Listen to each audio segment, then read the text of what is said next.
à vous dans Courses et Régates en direct depuis le port de Saint-Tropez pour cette édition 2023 des voiles. Rencontrons tout de suite Fulvio Corrente qui est un des bénévoles de la SNST. Bonjour Fulvio. Bonjour Nicolas. Alors Fulvio, Oui. toi pendant les 10 jours des voiles de Saint-Tropez, tu vas être à bord de l'un des bateaux anges gardiens des régates. Et aujourd'hui, je souhaitais te rencontrer pour que tu expliques à nos viewers,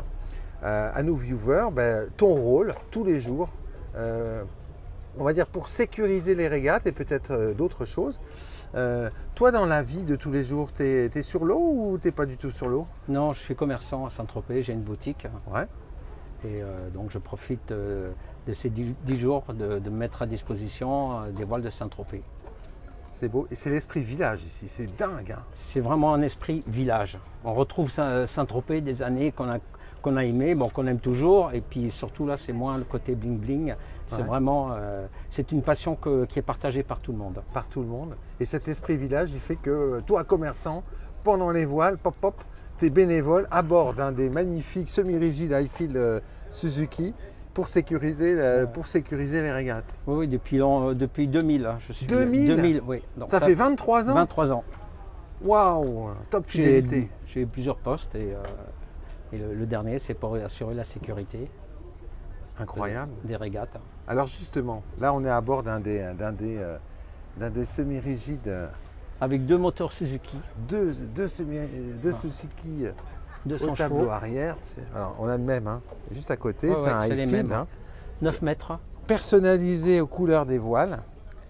Alors, concrètement, c'est quoi ton job, ta mission sur, Alors, je vais pas dire sur que les 10 jours des régates? Ouais, je ne vais pas dire que c'est mon job, c'est notre job. Parce qu'en Ouais. fin de compte, on est à peu Vous êtes près combien? on est une quinzaine à Ah ouais. assurer la sécurité. Et avant tout, c'est une équipe. Ouais. C'est des gens, des bénévoles qui sont là, qui viennent un peu de partout et qui partagent la même passion que nous pour assurer justement toute la sécurité pour les départs, arrivées et aussi pour le public qui sont en bateau. Ah oui. Donc Alors justement, là, on a là, tu voulais montrer un voilà, petit peu justement, voilà, les cartes. Les cartes, c'est que là, il y a une zone. Et D'accord. dans cette zone, il y a la ligne de départ. Ok. Et cette zone est interdite à la navigation. Seulement les concurrents qui participent au départ. Donc là, on a bien compris, chers amis actunautes, que toi, ton job et celui de tous les bénévoles à bord de leur semi-rigide Highfield Suzuki, là, c'est de faire en sorte qu'il n'y ait personne, pas d'intrus dans la zone jaune. Voilà, exactement, pour justement que les départs se fassent sans accident. Il y a combien de voiliers engagés dans les... Cette année, je crois qu'il y a plus de 250 voiliers. Ah oui, et parce que c'est ça l'enjeu, c'est qu'il y a énormément de voiliers pendant les régates.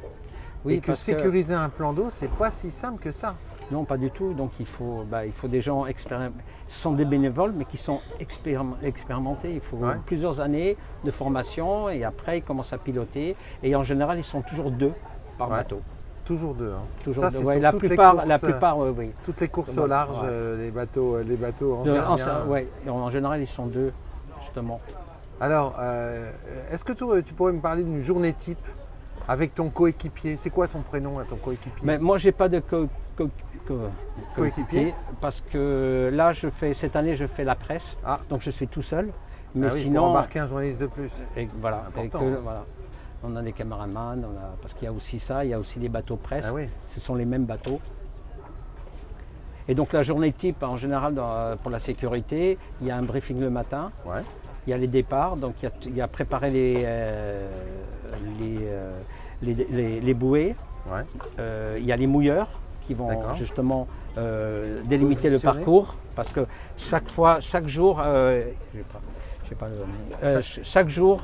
parcours change. Le change, voilà.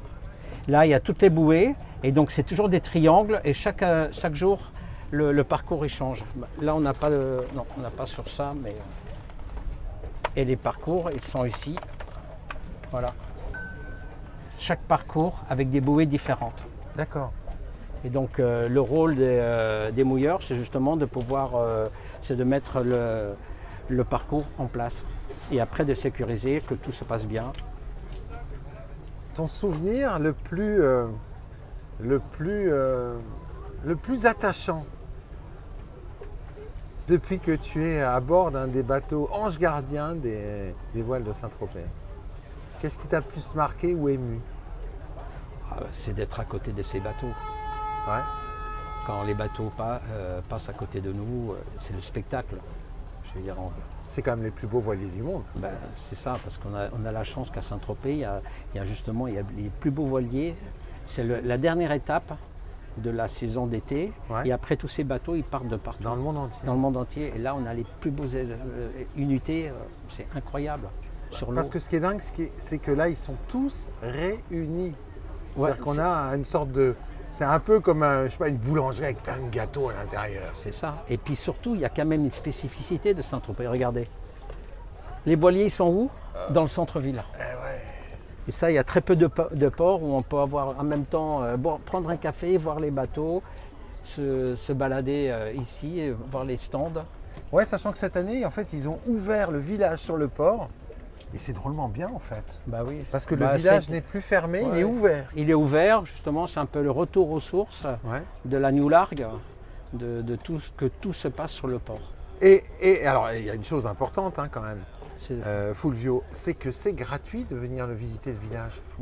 Oui, c'est complètement gratuit. C'est un grand événement populaire, il faut vraiment inciter les gens à venir. Bien sûr, rien n'est payant, bon, à part les consommations, Bien évidemment. Mais sinon, tout est accès libre, on peut visiter, voir les bateaux Au plus près. au plus près, même discuter avec les équipages et le capitaine.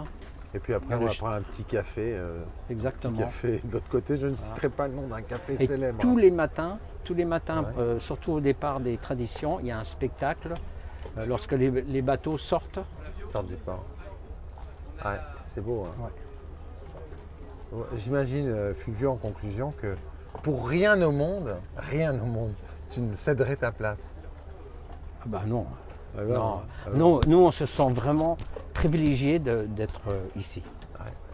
Ah ouais. C'est vraiment c'est formidable. Et j'imagine que tous les ans, tu les attends avec impatience. Ah bah oui, hein, c'est on est toute une équipe, on se connaît depuis des années. Ouais. On fait d'autres choses, on fait d'autres régates lorsqu'on a le temps, mais c'est vraiment cet esprit de groupe. Voilà. C'est même plus, c'est pas des amis, c'est la famille. C'est la famille. C'est la famille.